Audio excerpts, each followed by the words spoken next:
Alright, so today one of the topics I want to talk about in Counter-Strike is the idea of opping and opping styles. And by this I mean there's multiple different ways to op, and each player kind of has their own groove to it. This is specifically even seen in the pro scene where you have two extremes. One of them being a simple style where he uses an op almost like a shotgun. Either Simple or JW will be doing this. Or you'll be seeing this on the opposite side of the spectrum where it's Skadoodle or a Smiths, where it's more stationary, more passive. They're holding an angle and they're supporting their team by defending specific points. So either style can work. It depends on your team environment and depends on what your team needs. Specifically within a matchmaking game, it's important to style your opping based off of what your team needs. If all your team does is push aggressively, you need to counterbalance that with playing a little bit passive. So one of the key points to note there is watch what your teammates do to depict on what you want to do for your style. Now, when talking specifically about opping, again, we're going to take the passive to aggressive side. By passive, it is you're holding back on any specific angle and you're watching for someone to push into you. Typically, the way that I want to do this is it depends on the server and how much ping that you have. If you're playing on a server and you only have one ping, it's perfect to hold as close as possible because you have the advantage of latency versus opponents that may have more ping or not. But most of the time, you're going to be playing in servers where you might have 15 ping or even up to 80 or 100 ping depending on what type of friend group you have.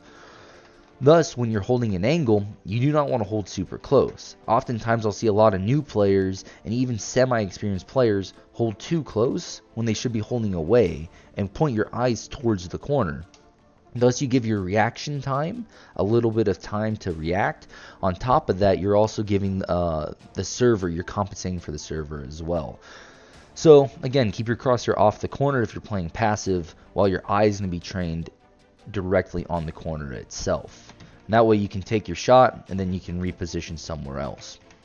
Now, when you're playing aggressive, however, you can't have the same luxury because people aren't walking into you, you're walking in towards them. And there's two different ways that you can play aggressive with the op. The first off is you're going in blind. It's almost like you're using it like a shotgun, like a Simple or JW, where you peek around a corner, quickly flick onto them and shoot them and run off. So that route can work, but it depends on what your reaction is and what your muscle memory is. This is more for people that actually have the skill behind it. The secondary approach, if you want to play aggressive, is you want to stay scoped in so you're making no noise, and then you can just train onto them, make the shot, and then run away. This isn't specifically useful in scenarios where you're peeking down mid-inferno, because you're going to be peeking around the corner too slow, and often you should lose that duel. However, this is more useful if you're pushing into apartments, for example, and you don't want to be heard. So as you're coming up from balcony and you're pushing down long haul apartments, you want to stay scoped in as you're pushing up, avoiding any sprays that may be coming through. As you push in, you peek around the corner, and you could catch someone off guard because they won't be expecting you to come around with an op due to hearing a scope. So that's one route that you would want to take if you want to be aggressive, but you don't really have the mechanical aim behind it. So when also talking about aggression and being passive, one thing to note is you need to add some fluidity to your play. You can't just be a static opper, because often that means you're easy to neutralize. People can look at you, especially in a team environment, but even within a single player game, people can often find out what you're doing and able to neutralize you with a flash or able to smoke you off, even if it's a go-to prompt smoke. If someone's coming up mid and they always know that you're playing down towards Moto, all they have to do is just throw an impromptu smoke, not even pre-planned, to smoke you off, and now you're useless. Because all you're able to do is throw a few pop shots and then you're off your comfort zone into somewhere else. So add some fluidity to your play. This means when you spawn, maybe you are the A-site player, and that's completely fine. That doesn't mean go to B to be fluid, but change it up. Maybe every now and then you're going to go towards mid, and you're going to peek down mid and go for the shot down to Mexico. And then you're going to fall back, and you're going to play towards Arch. When someone comes up, you shoot and you miss, relocate down again to Arch itself. If you keep whiffing your shot, you're continuously falling back. And you're continuously finding a new position, so the enemy's always on their toes, and they don't know exactly where you're coming from. Right there, I took my shot down mid, fell down to Arch corner, fell down to Arch itself, back towards the backside of Arch, and then I held a passive angle all the way back onto holding a site. This helps me change up my position constantly instead of trying to re-peek the same angle over and over, which is predictable. However, this may not always be possible for you because maybe someone else wants to play Arch, or they're getting used to you always playing the same route. So what you're going to want to do is change it up. Instead of taking down the peak, you're just playing passive here on Arch Corner and you fall back to Moto instead. Or after you're playing Arch Corner here, you take the shot and then you rotate with your teammate, you take a swap. You go towards B and your teammate goes towards A. These are two different routes in which you're playing passive still. You're letting the enemies come into you, but you're still being fluid. You're adding a new element to your game. You're being unpredictable.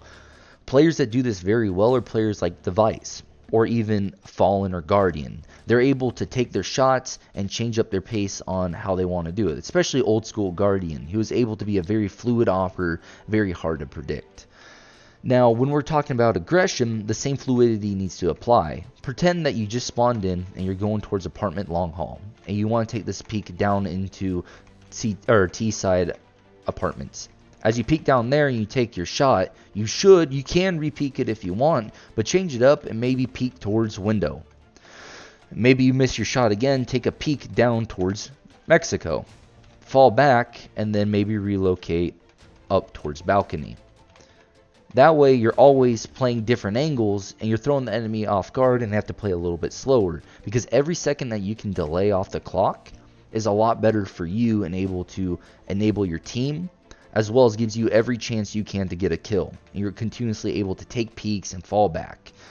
So, in conclusion, there's two different types of opping styles with a area in between. You have your passive and your aggressive. Passive, you're more letting enemies push into your op, and that's completely fine, but make sure you're accounting for your lag and your own reaction time when you're doing so. But also there's the aggressive side, which you're pushing into the enemies.